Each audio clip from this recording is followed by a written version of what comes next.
Hello, I'm Daniel. I have been doing this series of talks on the 37 practices of a Bodhisattva. And this is a really, really powerful text, and I really have grown to love it in this time. I will probably study it again and again. I've studied it. I took a class on it once. I've written articles on it, but this time really has meant a lot to me. And I think it's true that we teach best what we need to learn. And I needed Bodhisattva practices in my life, and here I am. So, this is number 37, the final one. And this is really a conclusion. And because of that, I have said again and again, you can listen to these in any order. You don't need to go start with one and go through. I think if this was the first one that you listened to, it wouldn't mean much to you. So if this is the first one you listen to, maybe go back and listen to a few of them before this one. Or all of them. I think they're all pretty good. So, I started this project. I came up with the idea to start this project around 40 days ago. I noticed the stay-at-home order. Noticed it. We have a stay-at-home order in Kansas City. I think there's stay-at-home orders throughout the world at this point, but we had a stay-at-home order that was scheduled to end on the 24th of April, and I noticed that that was close to 37 days away at the time, so I thought, is it too ambitious to try to give a talk every day for 37 days? Because I have this series of teachings that I like, that I can pull from to give talks, and so maybe I could do this every day, and I just did it. I just did it, and since then, my kids have had school canceled for the rest of the year. My work figured out how to get me to work from home, how to make it possible. So my life's changed a little, but that said, like a lot of people, I'm still at home and I still have the extra time because I'm not traveling to work that I can do this. But now the stay-at-home order's been extended, and it's been extended halfway through May or part of the way through May, and of course, who knows if it'll get extended again. So I don't know if I'll have a new project or what that new project will be, but this one is coming to a close. And it's because this is the 37th talk.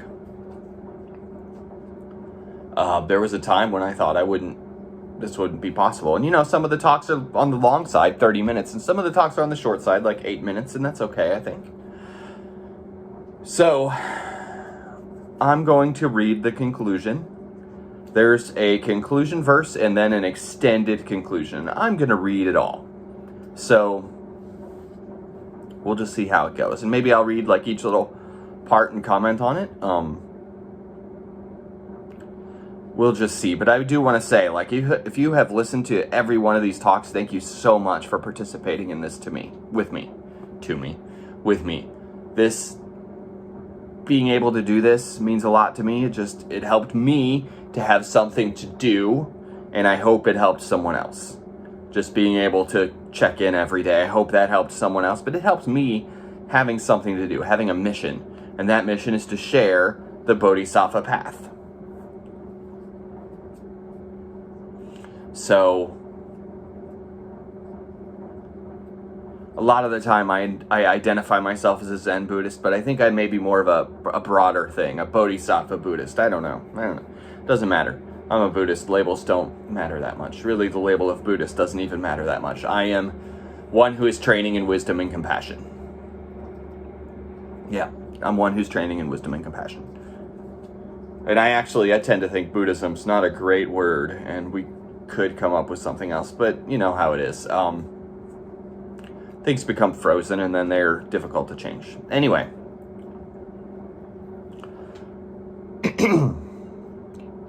Here we go. This is what's called a dedication of merit, which is a thing that's at the end of a lot of important Buddhist texts. It just says, I didn't write this for me, I wrote it for everyone, blah, blah, blah. So here it is. In order that all virtue accomplished diligently in this way may clear away the suffering of limitless beings, it is the practice of bodhisattvas to dedicate all virtue toward enlightenment with the knowledge of complete purity. Dedicate all virtue toward enlightenment. So,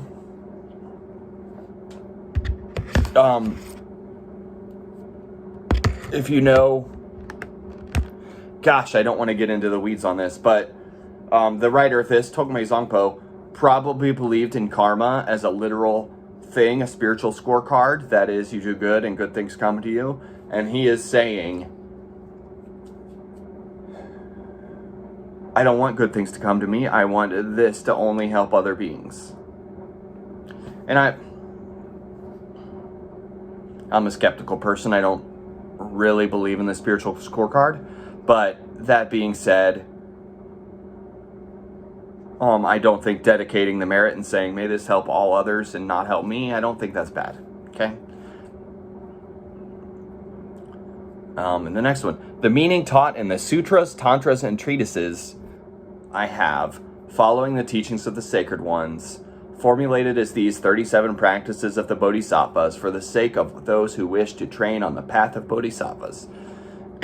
So what is he saying? He's saying that what we've been studying, the 37 practices of a bodhisattva, sometimes called the 37 practices of all bodhisattvas, is essentially his notes. He took the sacred texts, all the sacred teachings, and he took notes on them, and he turned those notes into this. And so that's what we're studying here, and that's there's a lot of teachings here that are present in a lot of other places, and that's because these are notes on other texts. But he was able to take those notes and turn them into a sacred and beloved document. Okay? Next. Because I am of inferior intelligence and have little learning, this is not a composition that will delight the scholars, but because it relies on the teachings of the sutras and the sacred ones, I believe the practices of the bodhisattvas is free from mistakes. So, he's really humble, right? He says, I have inferior intelligence and have little learning. That's humility. And humility's, it's a good thing. And he says, but I put this together anyway, and I'm following the teachings, so hopefully it's still good. I've had the experience where I'm going to give a talk and lead meditation somewhere, and I'm nervous, and I think to myself, what if I'm not good enough? What if I'm not good enough, right? What if I embarrass myself? What if I'm not good enough? And I've had to remind myself, well, it's not really about me. I'm sharing practices that are powerful, and I'm sharing teachings that are good. And it's not mine, really. It didn't come from me, so therefore I shouldn't be afraid I'm going to have a difficulty. I shouldn't be afraid I'm going to fail, because the practices I teach, I know are good and powerful and helpful, and I need to keep that in mind sometimes. Maybe I'm a little bit like Tokmei Zongpo. I'm inferior intelligence and little learning. No, but I try to stay humble, and that's it. I struggle with being afraid of not being good enough, and it looks like he's struggling with being afraid of not being good enough as well. The next one. However, since the vast conduct of the bodhisattvas is difficult to comprehend by one of inferior intellect such as me, I ask all the sacred ones for forgiveness for a multitude of faults, including contradictions and incoherence.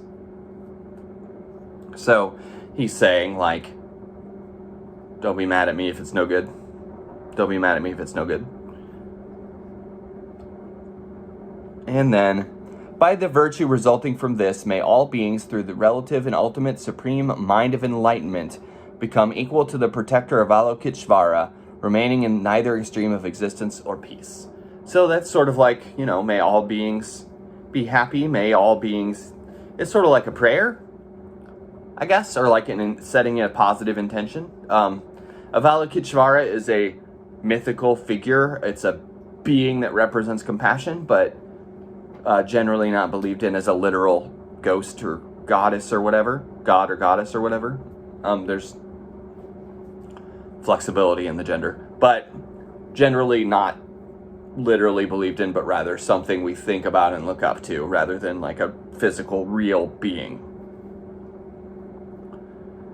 So when we imagine like the ultimate compassionate being, that Avalokiteshvara is what we imagine, and then we want to be that, so we can aspire to be something, even if it's not real in the sense that we're real. We can still aspire to be like that.